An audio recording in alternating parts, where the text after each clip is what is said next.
বিসমিল্লাহির রহমানির রহিম। আমার নাম সুলতান মাহমুদ।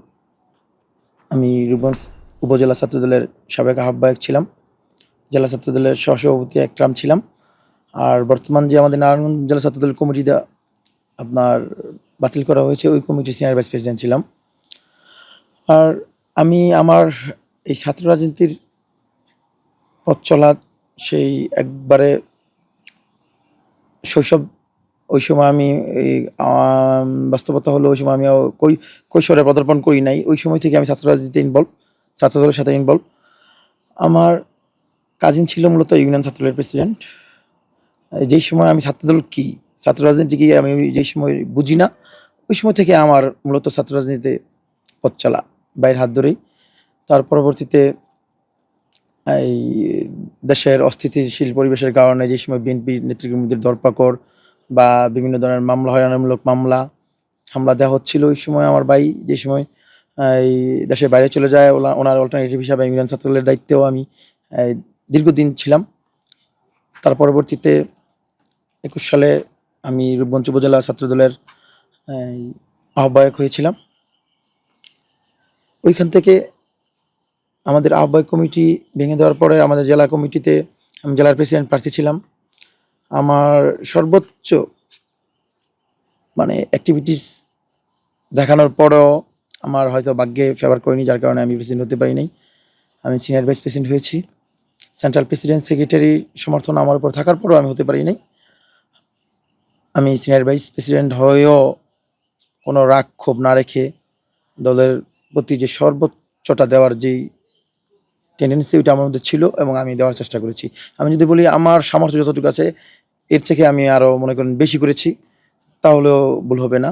আর নারায়ণগঞ্জ জেলা বিএনপিতে আপনি জেনে থাকবেন, খবর নিয়ে জানতে পারবেন, জেলা বিএনপির যতগুলা মামলা সর্বোচ্চ ছাত্রদলের মধ্যে না, আমি যদি বলি জেলা বিএনপির সবচেয়ে বেশি মামলার আসামি আমি, তাহলে ওটাও বলতে পারি। আমি প্রায় ৬০-৬৫টা মামলার আসামি ছিলাম আমি।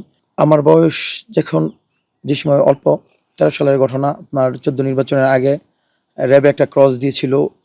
ওই সময় আমি বুঝতাম, ছোটই, ওই মার্ডার মামলার আসামি আমি হয়েছিলাম। আমি সর্বমোট ১১ বার জেল খেটেছি। এর মধ্যে লাস্ট যেই হাসিনার যেই পাতানো নির্বাচন হয়েছিল, ওই নির্বাচনের আগে আমি ২ বার অ্যারেস্ট হয়েছি।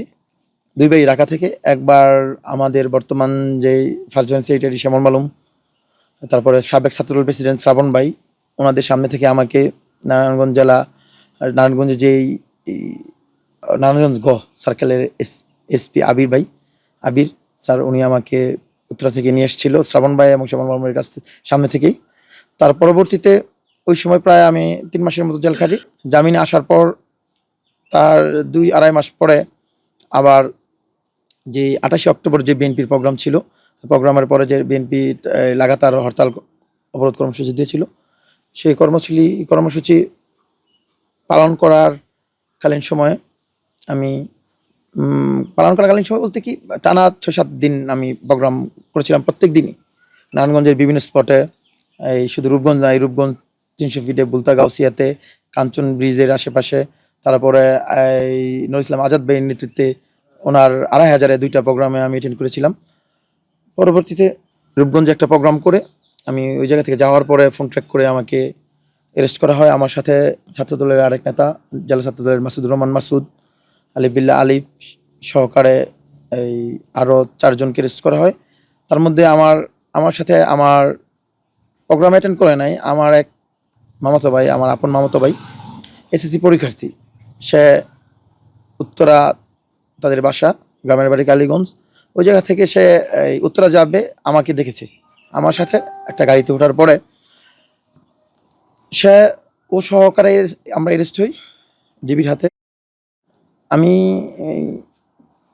ওর কথাটা বললাম কেন, ও এসএসসি পরীক্ষার্থী ছিল। আমি অনেকবার অনুনয় করেছি যে সে রাজনীতির সাথে সম্পৃক্ত না, ছাত্রদলের পলিটিক্স সে করে না, তাকে ছেড়ে দেন, কিন্তু তাকে ছেড়ে দেওয়া হয় নাই। আপনার কারণে? হ্যাঁ, আমার কারণেই তাকে ৪ মাস কারা ভোগ করতে হয়েছে। সে তার পরীক্ষার ১৬ থেকে ১৭ দিন আগে জামিনে মুক্ত হয়েছে। তারপরে এই ছাত্র আন্দোলনে আপনারা জানবেন, উত্তরাতে আমি আমার এলাকায় যে প্রোগ্রামগুলো আছে, নারায়ণগঞ্জ, রূপগঞ্জে ছাত্র আন্দোলনের প্রত্যেকটা প্রোগ্রামে আমরা অ্যাটেন্ড করেছি। সর্বোচ্চ দেওয়ার চেষ্টা করেছি। জুলাই আগস্টে ছাত্র আন্দোলনে আমাদের এই প্রথম যেদিন ১৪৪ ধারা জারি করা হয়, ওই দিন দুপুরে আমরা একটা এই ৩০০ বিডি একটা প্রোগ্রাম করি। প্রোগ্রামটা করার পরে মোটামুটি প্রোগ্রাম করার পরে আপনারা জানেন আমাদের যে এমপি ছিল স্বৈরশাসকের দোসর গোলাম দস্তগীর গাজী, ফেসিস্ট, উনি বিভিন্ন অ্যাঙ্গেলে আমাকে অ্যারেস্ট করার জন্য মানে সর্বোচ্চ চেষ্টা করেছিল। তারপরে পরবর্তীতেও আমরা থেমে থাকিনি। রূপগঞ্জ, নারায়ণগঞ্জের বিভিন্ন স্পটে, সাইনবোর্ডে আমরা অনেকগুলো প্রোগ্রাম করেছি।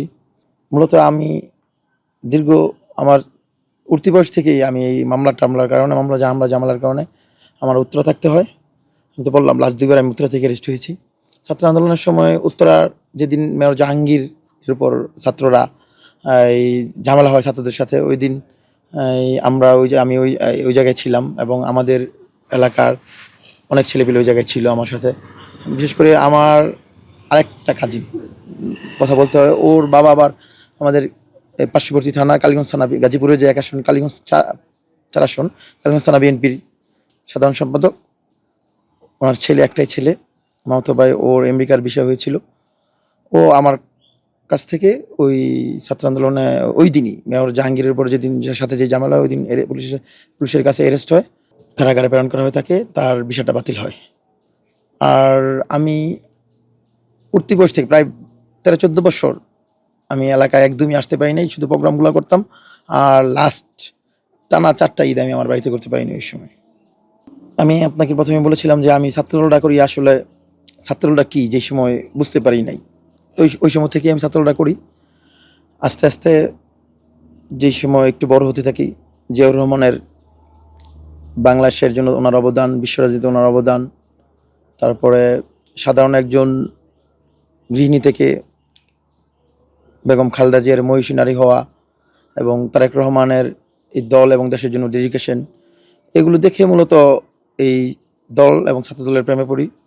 তার পরবর্তীতে দেশমাতা খালেদা জিয়াকে যে সময় অবরুদ্ধ করা হয় ওনার মুক্তির জন্য, তারেক রহমানের এই দেশে ফেরার জন্য, প্লাস একটা গণতন্ত্রের সুষ্ঠু একটা গণতন্ত্রের জন্য প্রত্যেকটা আন্দোলন সংগ্রামে নিজের সর্বোচ্চটা দিয়ে আমি চেষ্টা করেছি।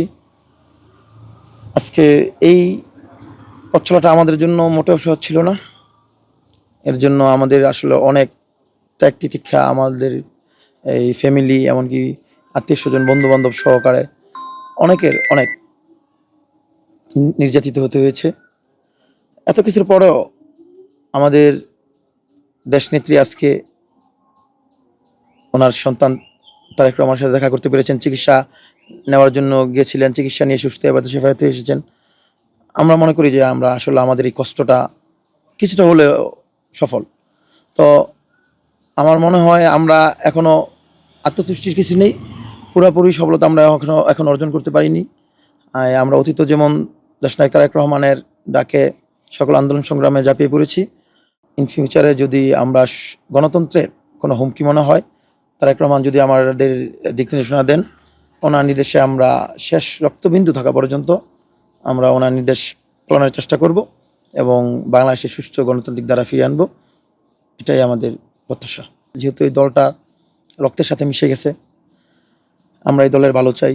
আমাদের সিনিয়র নেতৃবৃন্দ যারা আছে ওনাদের প্রতি আমার একটু থাকবে, আহ্বান থাকবে, ওনারা যেন এই কোনো হাইব্রিডদের প্রশ্রয় না দেন এবং নেতৃত্বের যে বিষয়টা, ছাত্র রাজনীতি যেহেতু করি, আমি জেলার প্রেসিডেন্ট প্রার্থী, আমি আমার কথা বলবো না, সারা বাংলাদেশেই যেন যারা দলের জন্য ডেডিকেটেড ছিল, যারা দলের জন্য সর্বোচ্চটা দেওয়ার চেষ্টা করেছে, যারা জিয়া পরিবারের আস্থাশীল ছিল, যারা কোনো আঘাত করেনি, যারা কোনো দুর্দিনও এই তারেক রহমানের নির্দেশকে অমান্য করেনি, ওই ধরনের ছেলেপেলে এবং কর্মীদের যে যেন এই দলের কমিটিটা গঠন করা হয়, এটাই আমার পক্ষ থেকে আমাদের সিনিয়র যে নেতৃবৃন্দ আছে ওনার প্রতি আমার উদারতা আহ্বান।